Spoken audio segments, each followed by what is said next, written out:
বসন্তের মাঝামাঝিতে বাজারে ওঠে এই সজনের ডাঁটা। নরম সরু লিকলিকে সজনের ডাঁটা ফাল্গুনের শেষ বা চৈত্রের শুরুর কটা দিন ছাড়া আর পাওয়া যায় না। এক মাসের মধ্যেই এই ডাঁটা মোটা হয়ে যায়। আবহাওয়ার বদলের সময় চারিদিকে জ্বর, ঠান্ডা লাগা, সর্দি কাশি নানা রকমের রোগ বাড়ে। তাই এই সময় মরশুমি সবজি বেশি করে খাওয়া দরকার। তাই আমি আজকে শেয়ার করছি কচি সজনের বাটি চচ্চড়ির রেসিপি। একটা লাইক দিয়ে পুরো রেসিপিটা দেখার অনুরোধ রইল। এখানে আমি 200 গ্রাম সজনের ডাঁটা নিয়ে দেখুন এরকম লম্বা লম্বা করে কেটে নিয়েছি। তার সঙ্গে একটা মিডিয়াম সাইজের আলুর খোসা ছাড়িয়ে সরু লম্বা লম্বা করে কেটে নিয়েছি। সজনের ডাঁটা আর আলু কেটে ভালো করে ধুয়ে জল ঝরিয়ে নিয়েছি। প্রথমে একটা বাটিতে দিয়ে দিচ্ছি 1 টেবিল চামচ কালো সর্ষে, তার সঙ্গে দিচ্ছি 1 টেবিল চামচ হলুদ সর্ষে বা সাদা সর্ষে। এর মধ্যে দিচ্ছি 1 টেবিল চামচ পোস্ত, 2টো কাঁচা লঙ্কা চেরা, অল্প জল দিয়ে দিচ্ছি। এখন এটাকে 15 মিনিটের জন্য ভিজিয়ে রেখে দেব। 15 মিনিট পরে মিক্সিং জার নিয়ে এই সর্ষে, পোস্ত, কাঁচা লঙ্কা জল সমেত জারে ঢেলে দিচ্ছি। এর মধ্যে দিচ্ছি অল্প লবণ। লবণ দিয়ে সর্ষে বাটলে সর্ষে তেতো হবে না। এখন মিহি করে বেটে নেব। দেখুন বন্ধুরা, সর্ষে, পোস্ত, কাঁচা লঙ্কা মিহি করে বেটে নিয়েছি। কড়াইতে দিয়ে দিচ্ছি 2-3 টেবিল চামচ সর্ষের তেল।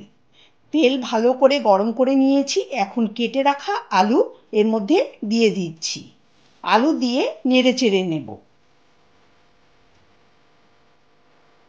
দিয়ে দেব অল্প লবণ আর হলুদ গুঁড়ো 1/4 চা চামচ। এখন 2-3 মিনিট মিডিয়াম ফ্লেমে নেড়ে চেড়ে আলু ভেজে নেব।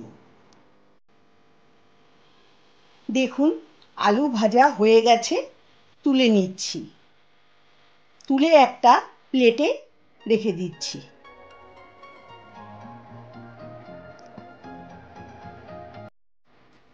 এরকম করেই আলু ভেজে নিতে হবে।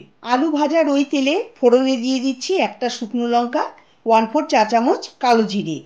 এখন শুকনো লঙ্কা আর কালো জিরেটাকে কিছু সেকেন্ড ভেজে এর মধ্যে দিয়ে দেব একটা মিডিয়াম সাইজের টমেটো লম্বা করে কেটে। এখন এই টমেটোটাকে 1 মিনিট ভেজে নেব। টমেটোটাকে খুব বেশি ভাজবো না। 1 মিনিট টমেটোটা ভেজে নিয়েছি। টমেটো কিছুটা নরম হয়েছে। এখন এর মধ্যে দেব সর্ষে পোস্ত বাটা। এখন গ্যাসের ফ্লেম লো করে 2-3 মিনিট সর্ষে পোস্ত বাটাকে নেড়ে চেড়ে কষিয়ে নেব।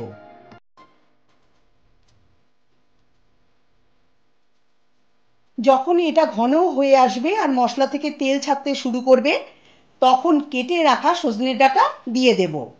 এখন 2-3 মিনিট লো ফ্লেমে সজনের ডাঁটা মশলার সঙ্গে ভালো করে মিশিয়ে কষিয়ে নিতে হবে।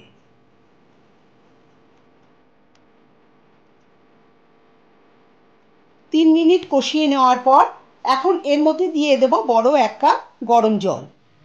জলটা আমি আগেই গরম করে রেখে দিয়েছিলাম। জলটা দিয়ে ভালো করে মিশিয়ে দেব। গ্রেভি ফুটতে শুরু করলে এখন ঢাকা দিয়ে 3 মিনিট রান্না করে নেব। ঢাকা খুলে নেব, নেড়ে চেড়ে নেব। দিয়ে দেব ভেজে রাখা আলু।